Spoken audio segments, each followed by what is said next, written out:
Hi friends, നമുക്കിന്ന് സിമ്പിളായിട്ടൊരു അമൃതം പൊടി കൊണ്ട് കിണ്ണത്തപ്പം ഉണ്ടാക്കുന്നത് എങ്ങനെയെന്ന് നോക്കിയാലോ. അപ്പോൾ സിമ്പിളായിട്ട് പെട്ടെന്ന് ഉണ്ടാക്കാൻ പറ്റുന്ന റെസിപ്പിയാണ്. അപ്പോൾ നോക്കാം. ഒരു ഗ്ലാസ് അമൃതം പൊടി എടുത്തിട്ട് ഒരു പാത്രത്തിലേക്ക് ഇട്ടിട്ടുണ്ട് കേട്ടോ. ഒരു പാത്രത്തിലേക്ക് ഇട്ട് കൊടുത്തിട്ടുണ്ട്. ഒരു ഗ്ലാസ് എടുത്തിട്ടുള്ളൂ. അളവ് കൂടുതൽ വേണ്ടവർക്ക് എടുക്കാം കേട്ടോ. പിന്നെ അതിലേക്ക് അര ഗ്ലാസ് ചോറ് ഇട്ടിട്ടുണ്ട്. നമ്മൾ സാധാരണ ഉള്ള ചോറ് ഇട്ടിട്ടുണ്ട്. അതുപോലെ തന്നെ അതേ അളവിൽ അര ഗ്ലാസ് തേങ്ങ ഇട്ടിട്ടുണ്ട്. തേങ്ങ ചിരവിയ തേങ്ങ ഇട്ടിട്ടുണ്ട്. ഇതുകൂടി ഇതെല്ലാം കൂടി നന്നായി ഒന്ന് മിക്സ് ചെയ്ത് കൊടുക്കാം. നല്ല രീതിയിലൊന്ന് മിക്സ് ചെയ്തതിന് ശേഷം കുറച്ച് ശർക്കര എടുത്ത് വെള്ളത്തിലിട്ട് ഉരുക്കിയിട്ട് അരിച്ച് ചേർത്തതാണ് കേട്ടോ. അരിച്ചാണ് ചേർക്കുന്നത്. അപ്പോൾ അരിച്ച് ചേർത്തിട്ടുണ്ട്. അത് നല്ല രീതിയിലൊന്ന് ഇളക്കി കൊടുക്കുക. മധുരത്തിന് ആവശ്യത്തിന് ഉള്ളത് ചേർക്കുക. അമൃതം പൊടിയിൽ ചെറിയൊരു മധുരം ഉണ്ടാവും, അതുകൊണ്ട് തന്നെ നോക്കിയിട്ട് ചേർക്കുക കേട്ടോ.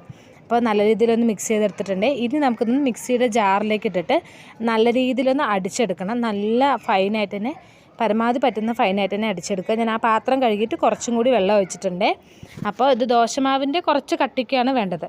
അപ്പോൾ അതുകൊണ്ട് പിന്നെ ഒരു ഫ്ലേവറിന് വേണ്ടി 2 ഏലക്ക ഇട്ട് കൊടുത്തിട്ടുണ്ട്.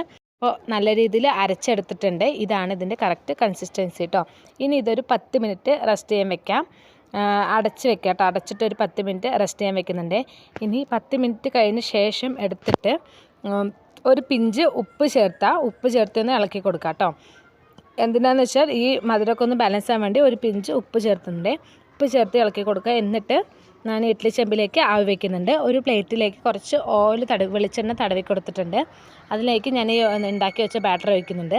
ബാറ്റർ ഒഴിച്ച് നന്നായി ഒന്ന് ടാപ്പ് ചെയ്ത് കൊടുക്കുക. ഒന്ന് ലെവലാകാൻ വേണ്ടി നന്നായി ഒന്ന് ടാപ്പ് ചെയ്ത് കൊടുക്കുക. എന്നിട്ട് അതിൻ്റെ മുകളിലേക്ക് ഡെക്കറേഷന് വേണ്ടി കുറച്ച് പീനട്ട് ഇട്ട് കൊടുത്തിട്ടുണ്ട്. നിങ്ങൾക്ക് ഏത് നട്ട്സ് വേണമെങ്കിലും ഇട്ട് കൊടുക്കാം കേട്ടോ. അണ്ടിപ്പരിപ്പെല്ലാം ഇട്ട് കൊടുക്കുക. 25 മിനിറ്റ് ഞാൻ ആവി കയറ്റി എടുത്തതാണ് കേട്ടോ. നല്ല രീതിയിൽ വെന്തിട്ടുണ്ട്. നല്ല ടേസ്റ്റ് ഉണ്ട്. കറക്റ്റ് മധുരം എല്ലാം കറക്റ്റാണ്, കൂടുതലൊന്നും ഇല്ല. അപ്പോൾ എല്ലാവർക്കും ഇഷ്ടമായെങ്കിൽ ഒന്ന് ട്രൈ ചെയ്ത് നോക്കുക. പിന്നെ എൻ്റെ വീഡിയോസ് ഇഷ്ടപ്പെട്ടെങ്കിൽ ലൈക്ക് ചെയ്ത് ഷെയർ ചെയ്ത് സബ്സ്ക്രൈബ് ചെയ്യാൻ മറക്കല്ലേ. Okay, bye friends.